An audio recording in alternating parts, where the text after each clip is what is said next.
Assalamualaikum warahmatullahi wabarakatuh. Perkenalkan, nama saya Daryati, calon guru penggerak dari SD Negeri Jembangan 1, Pluko Sragen, Provinsi Jawa Tengah.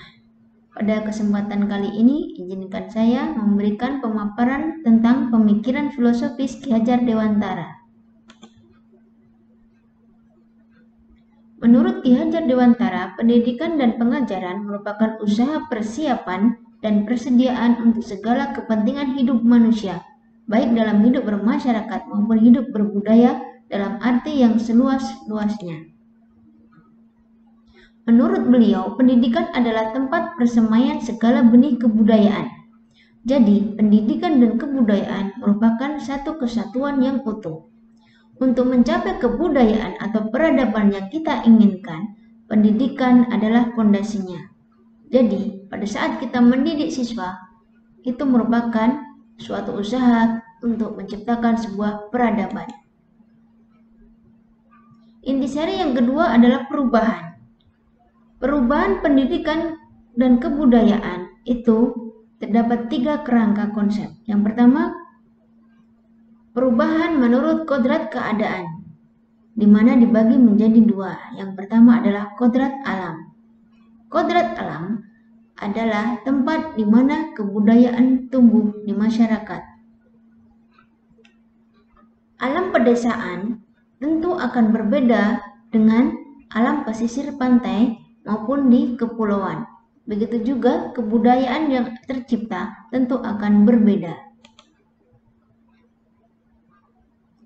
Perubahan yang kedua menurut kodrat zaman. Meskipun tempatnya sama, tapi setiap zaman memiliki tantangan yang berbeda-beda. Pada saat kolonial Belanda, tentu pendidikan sangat terbatas.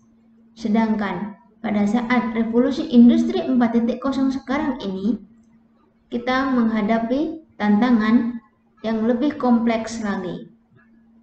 Pendidikan pada saat zaman kolonial, yaitu pada saat taman siswa, tentu berbeda dengan pendidikan di bangku-bangku sekolah saat ini, di mana kita sebagai calon guru penggerak berusaha mencoba untuk menuju ke merdeka belajar.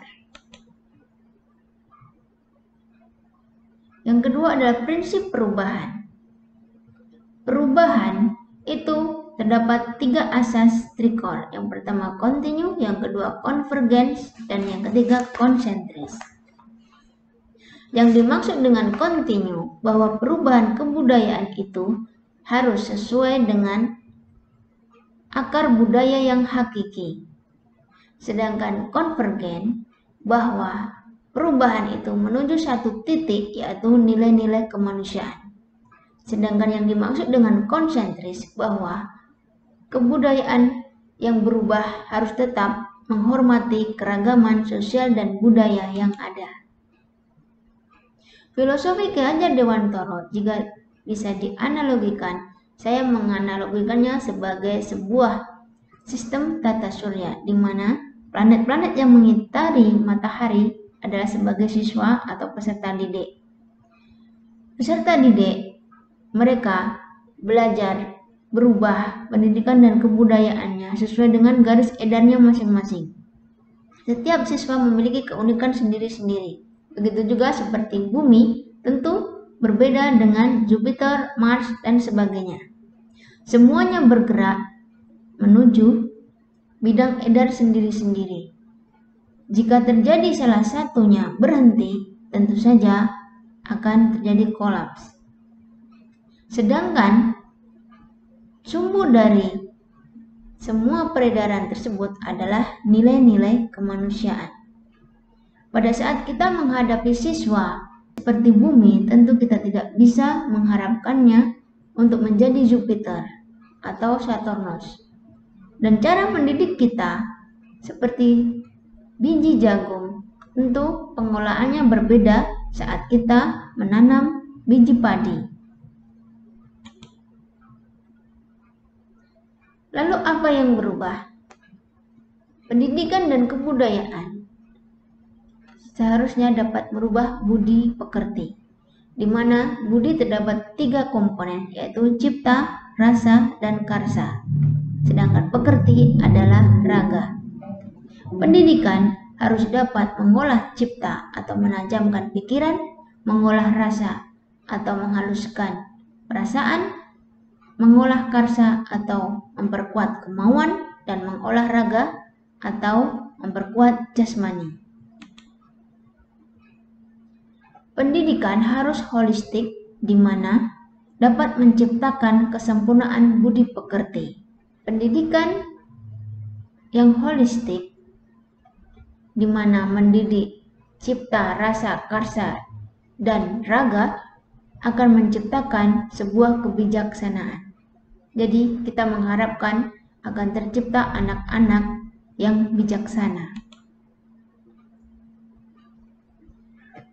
Jika kita tengok ke asas Taman Siswa Ki Hajar Dewantara, beliau memberikan beberapa komponen, yaitu yang pertama, dalam mendidik, bebas dari segala ikatan, tidak memandang dia anak siapa, kemudian kita adalah guru yang mendidik mereka.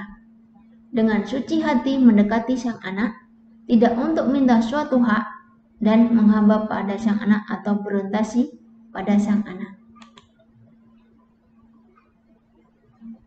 Di saat ini, kita sedang menghadapi tantangan revolusi industri 4.0, di mana keterampilan abad 21 yang dituntut untuk diberikan kepada siswa.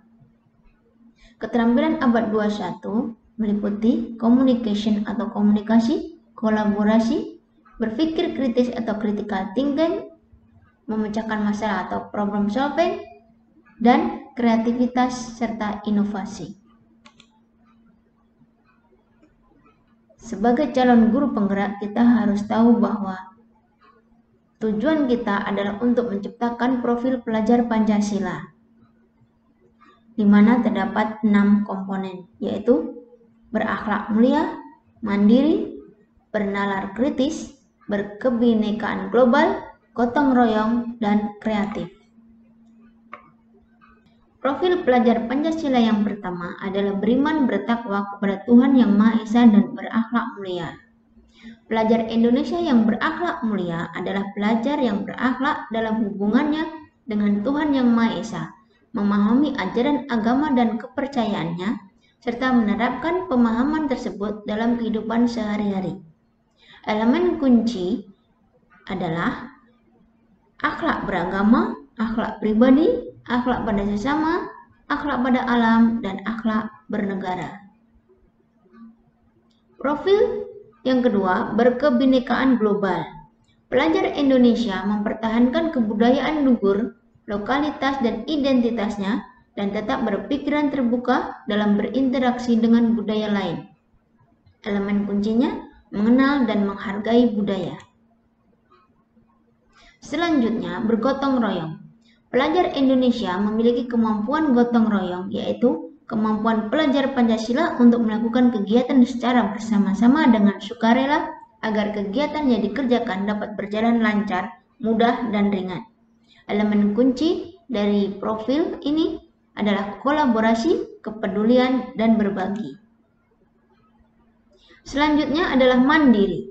Pelajar Indonesia adalah pelajar mandiri, yaitu pelajar Pancasila yang bertanggung jawab atas proses dan hasil belajarnya.